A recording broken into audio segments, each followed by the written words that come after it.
வணக்கம். இன்றைய முக்கிய செய்திகள். தமிழகத்தில் உள்ள சத்துணவு மற்றும் அங்கன்வாடி பணியாளர்களின் நீண்டகால கோரிக்கையை ஏற்று அவர்களுக்கு சிறப்பு ஓய்வூதிய தொகையை உயர்த்தி தமிழக அரசு அரசாணை வெளியிட்டுள்ளது. தாம்பரம் மற்றும் சென்னை கடற்கரை இடையே இன்று முதல் கூடுதலாக 20 விரைவு மின்சார ரயில்கள் இயக்கப்படும் என்று அறிவிக்கப்பட்டுள்ளது. முதலமைச்சர் மு க ஸ்டாலின் அவர்கள் 2100 கோடி ரூபாய் மதிப்பீட்டில் சென்னை திருவான்மியூர் முதல் உத்தண்டி வரை அமைக்கப்பட உள்ள சாலை மேம்பால பணிக்கு அடிக்கல் நாட்டினார். தமிழகத்தில் காலியாக உள்ள 6 மாநிலங்களவை MP பதவிகளுக்கான வேட்புமனு தாக்கல் தொடங்கியது.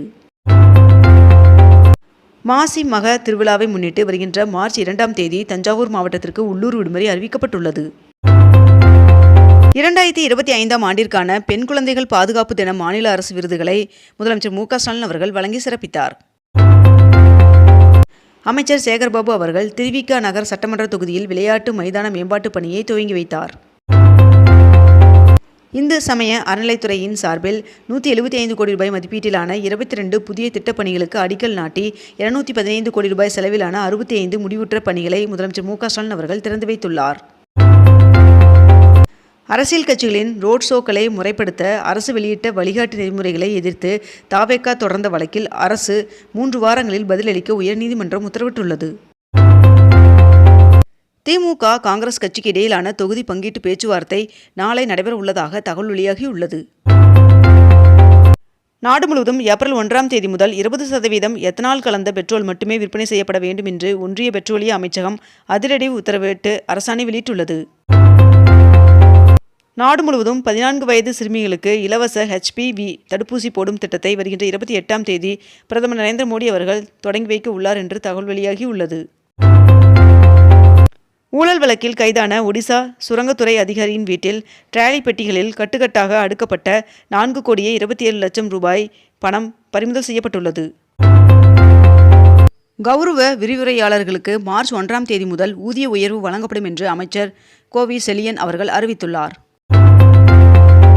இந்தியா, இந்தோனேஷியா மற்றும் லாவோஸில் இருந்து இறக்குமதி செய்யப்படும் சோலார் பேனல்களுக்கு 125.87% வரி விதிக்கப்படுவதாக அமெரிக்கா அறிவித்துள்ளதாக தகவல் வெளியாகியுள்ளது. பிரதமர் நரேந்திர மோடி அவர்கள் 2 நாள் பயணமாக சென்னை வருகை தருவதை ஒட்டி வருகின்ற 28ஆம் தேதி முதல் 1ஆம் தேதி வரை சென்னை மீனம்பாக்கம், கிண்டி ஆகிய பகுதிகள் சிவப்பு மண்டலமாக அறிவிக்கப்பட்டுள்ளது. மேலும் இப்பகுதியில் வருகின்ற 28ஆம் தேதி முதல் 1ஆம் தேதி வரை ட்ரோன்கள் பறக்க தடை விதிக்கப்பட்டுள்ளது. தாம்பரம் சென்னை கடற்கரை இடையே ரயில் பயணிகளுக்கு இலவச பேருந்து சேவையை தெற்கு ரயில்வே ஏற்பாடு செய்துள்ளது. வங்கி மோசடி வழக்கில் ரிலையன்ஸ் குழும தலைவர் அனில் அம்பானி அவர்களின் 3716 கோடி ரூபாய் மதிப்புடைய 17 தளங்கள் கொண்ட வீட்டை அமலாக்கத்துறை அதிகாரிகள் பறிமுதல் செய்துள்ளனர். 22 கேரட் ஆபண தங்கத்தின் விலை சவரனுக்கு 80 ரூபாய் குறைந்து 1 சவரன் 1,19,360 ரூபாயாகவும் 1 கிராம் 14,920 ரூபாய்க்கும் விற்பனை செய்யப்பட்டு வருகிறது. இதனைத் தொடர்ந்து 1 கிராம் வெள்ளியின் விலை 295 ரூபாய்க்கு விற்பனை செய்யப்பட்டு வருகிறது. சைவ வைணவ சமயங்கள் மற்றும் பெண்கள் குறித்து சர்ச்சை கருத்து தெரிவித்தது தொடர்பாக வருகின்ற 23ஆம் தேதி நேரில் ஆஜராகும்படி முன்னாள் அமைச்சர் பொன்முடி அவர்களுக்கு சென்னை நீதிமன்றம் சம்மன் அனுப்பி உத்தரவிட்டுள்ளது. துறைமுகம் சட்டமன்ற தொகுதிக்குட்பட்ட வார்டுகளில் உள்ள 16 தெருக்களில் 2,25,00,000 ரூபாய் மதிப்பீட்டில் தார் சாலை அமைக்கும் பணியினை அமைச்சர் சேகர்பாபு அவர்கள் தொடங்கி வைத்தார். முதலமைச்சர் மு க ஸ்டாலின் அவர்கள் கன்னியாகுமரி மாவட்டத்தில் மேற்கண்ட இந்த 6 புதிய அறிவிப்புகளை வெளியிட்டுள்ளார். தமிழ்நாட்டில் திருநெல்வேலி, விருதுநகர், ஈரோடு ஆகிய 3 மாவட்டங்களில் புதிய டைட்டில் பூங்கா அமைக்க முதலமைச்சர் மு க ஸ்டாலின் அவர்கள் இன்று அடிக்கல் நாட்ட உள்ளார். துணை முதல்வர் உதயநிதி ஸ்டாலின் அவர்கள் கண்ணகி நகரில் 75 லட்சம் ரூபாய் மதிப்பீட்டில் கட்டப்பட்டுள்ள நவீன கபடி உள் விளையாட்டு அரங்கத்தில் கபடி விளையாட்டுப் போட்டிகளை துவங்கி வைத்தார். 2 நாள் பயணமாக இஸ்ரேல் சென்றுள்ள பிரதமர் நரேந்திர மோடி அவர்களுக்கு உற்சாக வரவேற்பு வழங்கப்பட்டது. சோழிங்கநல்லூரில் அவசர சிகிச்சை பிரிவுடன் கட்டப்பட்ட புறநகர் மருத்துவமனையை துணை முதல்வர் உதயநிதி ஸ்டாலின் அவர்கள் திறந்து வைத்தார். ஐயா வைகுண்டர் அவதார விழாவை ஒட்டி வருகின்ற மார்ச் 4ஆம் தேதியும் மண்டைக்காடு பகவதி அம்மன் சுவாமி கோவிலின் விழாவை ஒட்டி மார்ச் 10ஆம் தேதியும் கன்னியாகுமரி மாவட்டத்திற்கு உள்ளூர் விடுமுறை அறிவிக்கப்பட்டுள்ளது. NCERT 8ஆம் வகுப்பு புத்தகத்தில் நீதித்துறையில் ஊழல் என்ற பாடம் சேர்க்கப்பட்டதற்கு உச்சநீதிமன்றம் கடும் கண்டனம் தெரிவித்துள்ளது. கேரளாவில் அரசு தேர்வாணைய தேர்வு எழுதுபவர்களுக்கான வயது வரம்பு 36 40 அதிகரிக்கப்பட்டுள்ளது.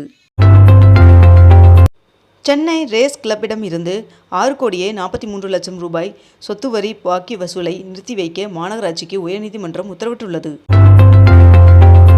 திடக்கழிவு மேலாண்மை விதிகளை ஏப்ரல் 1ஆம் தேதி முதல் நாடு முழுவதும் தீவிரமாக அமல்படுத்த உச்சநீதிமன்றம் உத்தரவிட்டுள்ளது.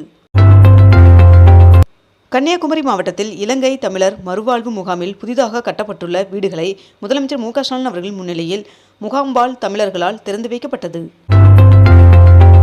UPSC குடிமைப்பணி தேர்விற்கு விண்ணப்பிப்பதற்கான கால அவகாசம் வருகின்ற பிப்ரவரி 27ஆம் தேதி வரை நீட்டிக்கப்பட்டுள்ளது.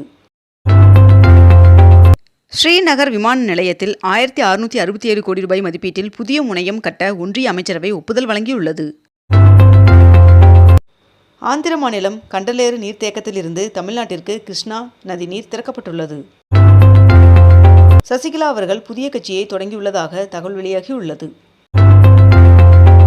சணலுக்கான குறைந்தபட்ச ஆதார விலையை உயர்த்தி ஒன்றிய அமைச்சரவை ஒப்புதல் வழங்கியுள்ளது. சணல் குவிண்டாலுக்கு 275 ரூபாய் உயர்த்தி ஒரு குவிண்டால் 5925 ரூபாயாக நிர்ணயம் செய்து ஒன்றிய அமைச்சரவை ஒப்புதல் வழங்கியுள்ளது. குற்ற வழக்கு தொடர்பு துறையில் அரசு உதவி வழக்கு நடத்துனர் தேர்விற்கான உத்தேச விடை குறிப்புகள் வெளியிடப்பட்டுள்ளது. கேரள மாநிலத்தின் பெயரை கேரளம் என்று மாற்ற பிரதமர் நரேந்திர மோடி அவர்களின் தலைமையிலான ஒன்றிய அமைச்சரவை கூட்டத்தில் ஒப்புதல் வழங்கப்பட்டுள்ளதாக தகவல் வெளியாகியுள்ளது. இந்திய தேர்தல் ஆணையம் மற்றும் மாநில தேர்தல் ஆணையர்கள் பங்கேற்கும் தேசிய அளவிலான ஆலோசனைக் கூட்டம் நடைபெற்றது. தமிழ்நாட்டில் SIR நடவடிக்கையின் மூலம் 74 லட்சம் வாக்காளர்கள் பெயர் நீக்கம் செய்யப்பட்டுள்ளதாக தகவல் வெளியாகியுள்ளது. கன்னியாகுமரியில் திருவள்ளுவர் சிலையின் வெள்ளி விழா நினைவு வளையத்தை முதலமைச்சர் மு க ஸ்டாலின் அவர்கள் திறந்து வைத்தார். குருவாயூர் கோவிலில் 1 மணி நேரத்தில் 5000 இட்லி தயாரிக்கும் நவீன கருவியை அறநிலைத்துறை அமைச்சர் VN வாசவன் அவர்கள் தொடங்கி வைத்தார்.